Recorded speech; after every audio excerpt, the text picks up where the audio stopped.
নমস্কার, আপনারা দেখছেন সুরমা বার্তা। এই মুহূর্তে আপনাদের স্বাগত জানাচ্ছি আমি মনীষা। দেখে নিচ্ছি আজকের সংবাদ শিরোনাম। শ্রীভূমি বাজারে নকল সামগ্রীর রমরমা, মধুমঙ্গল দত্ত সহ 5 ব্যবসায়ীর বিরুদ্ধে মামলা রুজু। ৭৯তম স্বাধীনতা দিবস উপলক্ষে শ্রীভূমি উন্নয়ন বোর্ডের তেরঙ্গা যাত্রা। ভোট চুরি কাণ্ডে উত্তাল শ্রীভূমি, এনএসইউআই এর তীব্র প্রতিবাদে আটক 150 কর্মী। অ্যাসিড নিয়ে কলেজে প্রবেশ করে প্রেমিকাকে অ্যাসিড হামলার চেষ্টা, প্রেমিক আটক। বাংলা ভাষাকে চরম অবমাননা, বুধবার বরাক উপত্যকার 3 জেলায় বিক্ষোভ কর্মসূচি। বরাকের মন্ত্রীরা নিজেদের গদি বাঁচাতেই ব্যস্ত। বরাক রাজনীতি নিয়ে বিজেপিকে কটাক্ষ সুস্মিতা দেবের।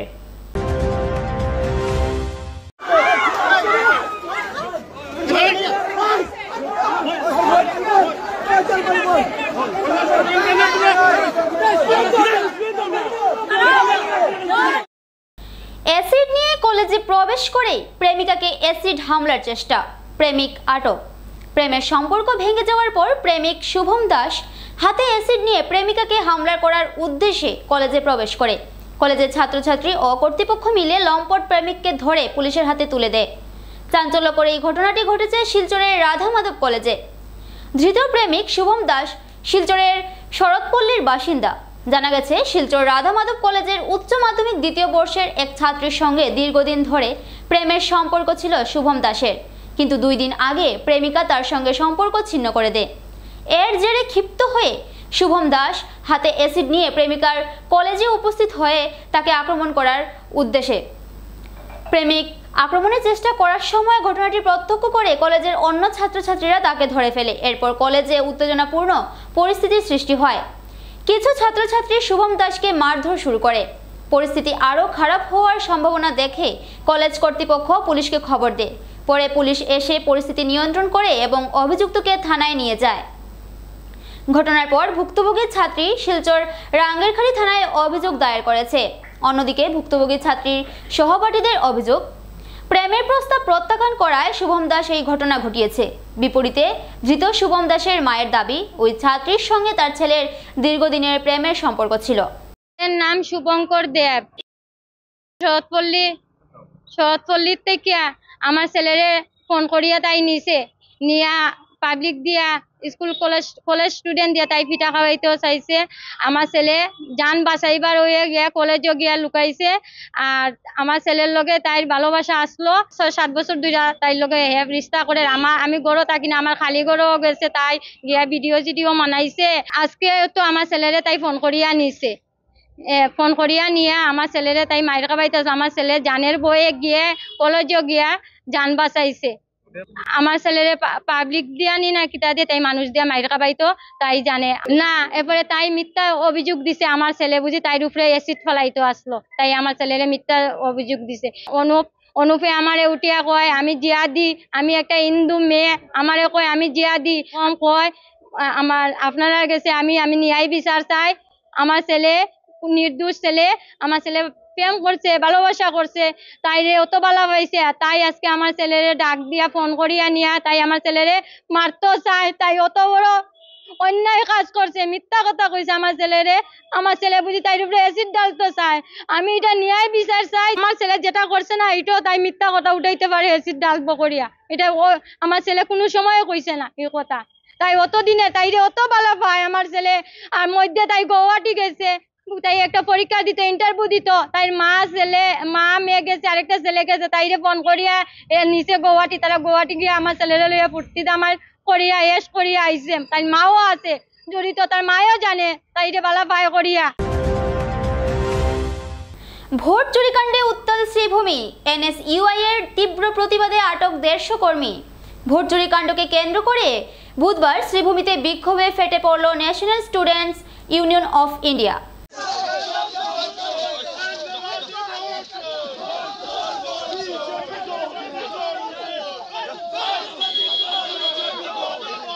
নির্বাচনে ভোট চুরি প্রসঙ্গে সংসদে কংগ্রেসের যুবনেতা রাহুল গান্ধীর করা মন্তব্যকে ঘিরে দেশ জুড়ে যে রাজনৈতিক প্রতিক্রিয়া তৈরি হয়েছে তারই অংশ হিসেবে এই বিক্ষোভ কর্মসূচি পালন করে সংগঠনটি। সরকার কর্তৃক বিরোধী দলের সাংসদদের আটক করার প্রতিবাদে এনএসইউআই শ্রীভূমি জেলা শাখা বুধবার জেলা প্রশাসনের কার্যালয়ের সামনে অবস্থান বিক্ষোভে শামিল হয়। বিজেপি ভোট চোর নরেন্দ্র মোদী ভোট চোর এমন স্লোগানে মুখরিত হয়ে ওঠে জেলা আয়ুক্ত ও জেলা পুলিশ সুপারের কার্যালয় চত্বর। এদিনের বিক্ষোভ কর্মসূচিতে অংশ নিতে জেলার বিভিন্ন প্রান্ত থেকে শতাধিক এনএসইউআই কর্মী এসে জড়ো হন। পুলিশের কড়া নিরাপত্তা বেষ্টনী ভেদ করে অবস্থান কর্মসূচি চালিয়ে যেতে থাকেন আন্দোলনকারীরা। পরে পরিস্থিতি নিয়ন্ত্রণে আনতে পুলিশ প্রায় 150 প্রতিবাদকারীকে আটক করে থানায় নিয়ে যায়। সংগঠনের পক্ষ থেকে জানানো হয়েছে, ভোট চুরি ও গণতন্ত্র হত্যার বিরুদ্ধে এই আন্দোলন চলবে। তারা দাবি তুলেছে, দেশের নির্বাচনী প্রক্রিয়া স্বচ্ছ ও নিরপেক্ষ করার জন্য অবিলম্বে কঠোর পদক্ষেপ গ্রহণ করতে হবে। গণতান্ত্রিক প্রক্রিয়ায় একটা প্রচেষ্টা আমরা হাতে নিয়েছিলাম। আপনারা সকলেই অবগত যে রাহুল গান্ধী মহাশয় একটা ইস্যু তুলেছিলেন যে ভোট স্ক্যামের ব্যাপারে। একটা সেন্টারে যদি 1500 ভোট থাকে, সেখানে 2000 ভোট কাস্ট হচ্ছে, কাউন্ট হচ্ছে 2000 ভোট, 500 ভোটটা পাচ্ছে কিরকম করে, এটাই হলো আমাদের প্রশ্ন। কিন্তু আলটিমেটলি আমরা একটা জিনিসই দেখতে পেয়েছি, পুলিশ আমাদের গণতান্ত্রিক প্রোটেস্ট আটকানোর জন্য উঠে পড়ে মরিয়া হয়ে লেগেছে। কিন্তু আজকে যারা স্ক্যামে আছে, আজকে তাদের কিছু করার তাদের ক্ষমতা নেই। আমাদের যতই লাঠি ছোটা এসব দেখান না কেন, আমরা ভয় পাই না। আমাদের এখানে যত ধরনের স্ক্যাম হবে, যত ধরনের ইনজাস্টিস হবে, we will continue to raise our voice against such kind of injustice. Youth Congress and NSUI, they don't get afraid of lathi and all. শ্রীভূমির বাজারে নকল সামগ্রীর রমরমা। মধুমঙ্গল দত্ত সহ 5 ব্যবসায়ীর বিরুদ্ধে মামলা রুজু। ব্র্যান্ডেড কোম্পানি নামে নকল সামগ্রী বিক্রির অভিযোগে শ্রীভূমি বাজারে বড়সড় অভিযান চালালো করিমগঞ্জ সদর থানা পুলিশ। অভিযানে হারপিক সহ বিপুল পরিমাণ নকল পণ্য জব্দ করা হয়েছে। ব্র্যান্ডেড কোম্পানির নামে নকল সামগ্রী বিক্রি শ্রীভূমির বাজারে 5 ব্যবসায়ীর বিরুদ্ধে সদর থানায় মামলা রুজু। শ্রীভূমির বাজারে নকল সামগ্রীর ছড়াছড়ি জড়িত একাংশ শহরের অসাধু ব্যবসায়ী। ব্র্যান্ডেড কোম্পানির নামে নকল সামগ্রী তৈরি করে বাজারে বিক্রি করে আসা এক চক্রের বিরুদ্ধে পুলিশের অভিযানে মধুমঙ্গল দত্ত, সুদীপ দাস, জিয়াউল ইসলাম, মাধবী রায় ও রামানুজ দাসের দোকান থেকে বিপুল পরিমাণ নকল সামগ্রী উদ্ধার করে পুলিশ। কলকাতার আলফা ইন্টেলিজেন্স প্রাইভেট লিমিটেড কোম্পানির স্টিকার অর্থাৎ লেবেল লাগিয়ে হারপিক সহ বহু ধরনের সামগ্রী করিমগঞ্জের বাজারে বিক্রি করে আসছিল কিছু ব্যবসায়ী। কলকাতার Alpha Intelligence private limited company এই খবর পাওয়ার পর শ্রীভূমি জেলায় উপস্থিত হয়ে করিমগঞ্জ সদর থানায় একটি মামলা দায়ের করে যে তারা তাদের কোম্পানির নামে নকল সামগ্রী তৈরি করে বাজারে বিক্রি করছে। সেই অনুসারে করিমগঞ্জ সদর পুলিশ শহরের বাজারে তদন্ত চালিয়ে বহু দোকানে অভিযান চালায়। দোকানগুলো থেকে উদ্ধার করা হয় হারপিক সহ বেশ কিছু সামগ্রী। পুলিশ সামগ্রীগুলো জব্দ করে। মধুমঙ্গল দত্ত সহ 5 দোকানের বিরুদ্ধে মামলা রুজু করা হয়েছে সদর থানায়। অসমে হিন্দু মুসলমানদের মধ্যে বিভাজন ঘটিয়ে বিজেপি ক্ষমতা দখল করেছে। হিন্দু মুসলমানরা এক হলে বিজেপির রাজনীতি শেষ হয়ে যাবে। তৃণমূল কংগ্রেসের রাজ্যসভার সাংসদ সুস্মিতা দেব বুধবার শ্রীভূমিতে দলীয় সাংগঠনিক কর্মসূচিতে এসে এক সাংবাদিক সম্মেলনে বিজেপি সরকারকে এভাবে তীব্র কটাক্ষ করেন। কেন্দ্রের নরেন্দ্র মোদী সরকারের পাশাপাশি রাজ্যের বিজেপি সরকারকেও এক হাত নেন তিনি। তার অভিযোগ, বিজেপি সরকার বাঙালি বিদ্বেষী। বরাকের কতজন বাঙালি ছেলে মেয়ে সরকারি চাকরি পেয়েছে তা মানুষ জানুক। বরাকের 2 মন্ত্রীকে সরাসরি আক্রমণ করে সুস্মিতা দেব প্রশ্ন তোলেন। বরাকের 2 মন্ত্রীকে সরাসরি আক্রমণ করে সুস্মিতা দেব প্রশ্ন তোলেন, বরাকের 2টি আসন কর্তন করা হলো, তখন কি কৃষ্ণেন্দু পাল হাতে চুরি পরে বসেছিলেন? মন্ত্রীরা নিজেদের গদি বাঁচাতেই ব্যস্ত, জনগণের স্বার্থ নিয়ে নয়। তিনি আরও অভিযোগ করেন যে বিধায়করা সিন্ডিকেটে পারদর্শী, তাদেরই মন্ত্রিত্ব দেওয়া হয়। সাধারণ মানুষের সমস্যা সমাধানে বিজেপি নেতারা ব্যর্থ। তৃণমূল নেত্রী স্পষ্ট বার্তা দেন, বরাক ও অসমের মানুষকে ঐক্যবদ্ধ হয়ে বিজেপির বিভাজনমূলক রাজনীতির জবাব দিতে হবে। আমাদের করিমগঞ্জ বা শ্রীভূমি ডিস্ট্রিক্টে আমরা সংগঠনকে আস্তে আস্তে তৈরি করছি, শক্তিশালী করছি এবং বিশেষ করে সাউথ করিমগঞ্জে আমাদের কাজটা অনেক এগিয়ে গেছে। আমার ভালো লেগেছে, কারণ সাত্তার সাহেবের নেতৃত্বে যে সভাটা হয়েছিল, ওইখান থেকে যে বার্তাটা উঠে এসছে এটা অত্যন্ত গুরুত্বপূর্ণ। আজকে 2টো জাতীয় দল মাঠে আছে। অপোজিশনের যে রোলটা থাকে, বিরোধী দলের যে রোলটা থাকে, সেটা কতটুকু করিমগঞ্জে পালন হচ্ছে সেই প্রশ্নটা উঠে এসছে সেই সভাতে। যে অপোজিশনকে শক্তিশালী করতে হলে তৃণমূল কংগ্রেসের দরকার আজকে আছে। আজকে মাঠে নেমে যদি প্রতিবাদ করার কারোর সৎসাহস এবং শক্তি থাকে এবং মনোবল থাকে, সেটা হলো তৃণমূল কংগ্রেস। আমি দেখতে পেরেছি যে শ্রীভূমিতে এবং হাইলাকান্দিতে যারা কংগ্রেসিরা আছেন ওদের মধ্যে শুধু টিকেটের ঝগড়া, আর যেখানে মাইনরিটিস ভোটার বেশি ওইখানে একটা অটোমেটিক রুট দিয়ে জিতে এসে ওরা বিধানসভাতে যাবে। কিন্তু মানুষের অসুবিধার কথা, মানুষের দাবি সামনে রেখে আজকে আন্দোলন করার মতো কংগ্রেসের কোনো মনোভাব শুরু হয়নি। রেখে এটা বলবো যে মমতা বন্দ্যোপাধ্যায়ের স্লোগান হলো লড়াই লড়াই লড়াই চাই, লড়াই করে বাঁচতে চাই। আমরা লড়াই করব। আজকে হাইলাকান্দি হোক, শ্রীভূমি হোক, কাছাড় হোক, এসআইআর নিয়ে, স্পেশাল ইন্টেন্সিভ ডিভিশন নিয়ে 1 ফেব্রুয়ারি মাসে মমতা বন্দ্যোপাধ্যায় কলকাতার নেতাজি স্টেডিয়ামে বলল ফলস ভোটার ঢুকানো হচ্ছে। আর প্রথম প্রেস মিট আমি বড়াকে করেছি, কারণ মানুষকে বুঝাতে হবে এসআইআর এ কি হচ্ছে ভালো করে বুঝেন। আবার এনআরসি হতে চলেছে। আজকে যদি আমাকে বার্থ সার্টিফিকেট দেখাতে হয়, জুলাই 87 এর পরে যাদের জন্ম হয়েছে ওদের মা বা বাবারও বার্থ সার্টিফিকেট দেখাতে হবে। যারা 2004 এর পরে জন্ম হয়েছে মা আর বাবা দুজনের বার্থ সার্টিফিকেট দেখাতে হবে। আমি জিজ্ঞেস করতে চাই, অনেক যুবক ছেলেরা আছেন যারা 87 এর পরে জন্ম হয়েছে, কার মা বাবার বার্থ সার্টিফিকেট আছে বলে? একজনের নাম 4টা জায়গায়, 5টা জায়গায়, ওরা দুই দিকে মারছে। কিন্তু এসআইআর করে জেনুইন ভোটার সরিয়ে দিচ্ছে আর ওই দিক থেকে যাকে তাকে ভোটার লিস্টে ঢুকিয়ে দিচ্ছে। আপনারা 6 বছর এনআরসি করে কারা নাগরিক এবং কারা বিদেশি বলতে পারেননি। এসআইআর এর সময় কি হবে? 6 ইয়ার্স। 2019-এ এনআরসির লিস্ট বেরোলো, 19 লক্ষ মানুষ বাহক ছিল। আর শুরু হয়েছিল কখন? 6 বছর আগে সুপ্রিম কোর্ট মনিটর যেটা শুরু হলো।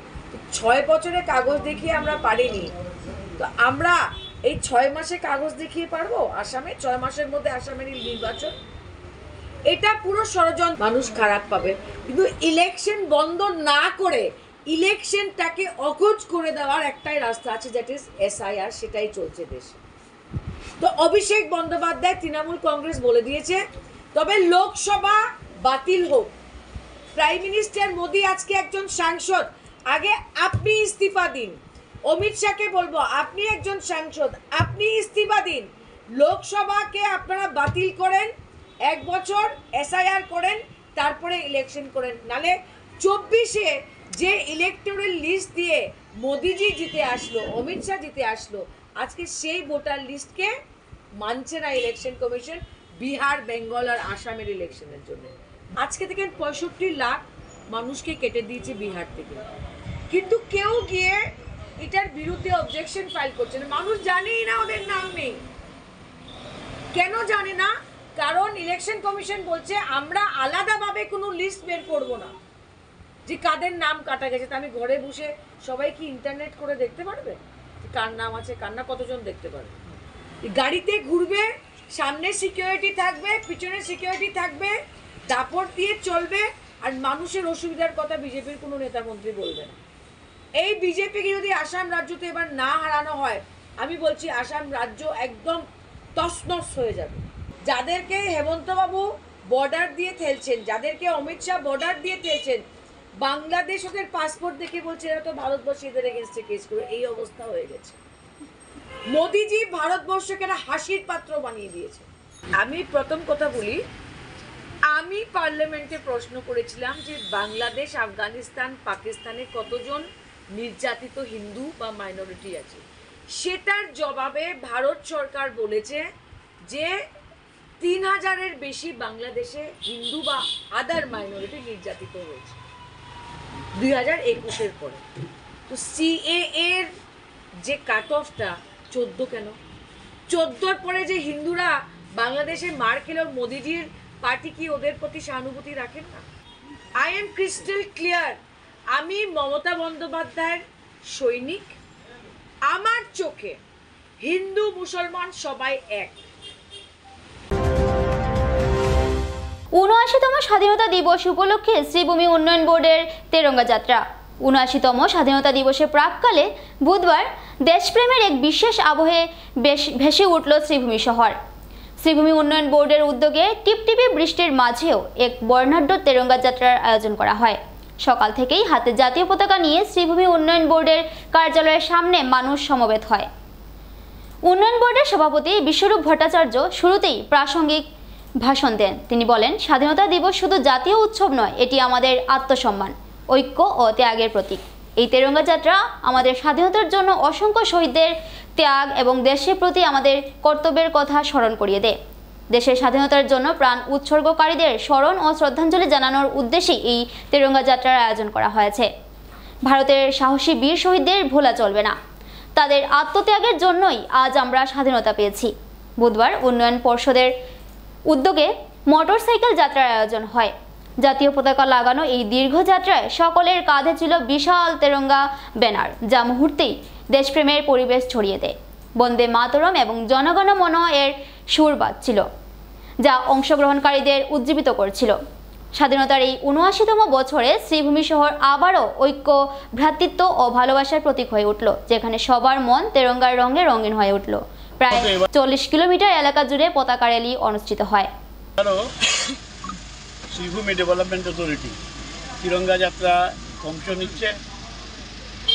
গোটাই ভারতবর্ষের সমস্ত ভারতবর্ষের সঙ্গে সঙ্গতি রেখে শ্রীভূমি জেলার ডেভেলপমেন্টের বন্ধুরা প্রতিবার এই তিরঙ্গা যাত্রা প্রতিপালন করে আসছে।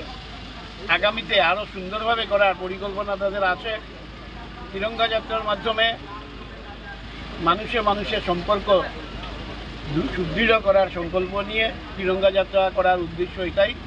আমরা যে করিমগঞ্জ শ্রীভূমি জেলার বিভিন্ন প্রান্ত দিয়ে আসবো, সেই সমস্ত মানুষের কাছে একটা বার্তা দেওয়া হবে যে স্বাধীনতার সময়ে দেশে যারা আত্মবিসর্জন দিয়েছেন, আত্মত্যাগ করেছেন দেশমাতৃকার জন্য, এই দেশকে আমরা স্বাধীনতা পেয়ে, তাদের অবদানে আমরা যে স্বাধীনতা পেয়েছি, সেটাকে আনন্দ চিত্তে আমরা সেটা উদযাপন করি। এবং এই উদযাপন সমগ্র ভারতবর্ষের সমস্ত নাগরিকের সঙ্গে শ্রীভূমি জেলা ডেভেলপমেন্ট অথরিটির বন্ধুরাও সামিল থাকে। এইটা প্রতি বছরে না, এবারও এটা। এবারে নিয়ে নিচ্ছি ছোট্ট একটা বিজ্ঞাপন বিরতির সঙ্গে থাকুন। বিভিন্ন আধুনিক ও আকর্ষণীয় টাইলসের সম্ভার নিয়ে শ্রীভূমিতে উপস্থিত প্রিয়া টাইলস। আপনার ঘরকে অতি সুন্দরভাবে সাজিয়ে তুলতে আজই চলে আসুন প্রিয়া টাইলসে এবং নিয়ে যান অত্যাধুনিক টাইলস। আপনার পছন্দের সব রকমের টাইলস আমাদের প্রিয়া টাইলসে উপলব্ধ রয়েছে। আমাদের ঠিকানা চান্দ্রাস প্লাজা নিয়ার বিশাল মেগামার্ট, স্টেশন রোড, শ্রীভূমি। যোগাযোগ 9101805530 9957709784। আনন্দ সংবাদ, আনন্দ সংবাদ। করিমগঞ্জে এই প্রথম 3D সিটি স্ক্যানের সুবিধা নিয়ে এলো Karimganj health city, Banamali road, Karimganj. পুরো শরীর 3D সিটি স্ক্যানের সুবিধা এখন পাচ্ছেন করিমগঞ্জে। আন্তর্জাতিকভাবে বিখ্যাত ডাক্তার দ্বারা রিপোর্ট। 3D সিটি স্ক্যানের জন্য যোগাযোগ করুন telephone 03843260705, mobile 9678033047। Karimganj health city, Banamali road, Karimganj আপনাদের সেবায় নিয়োজিত।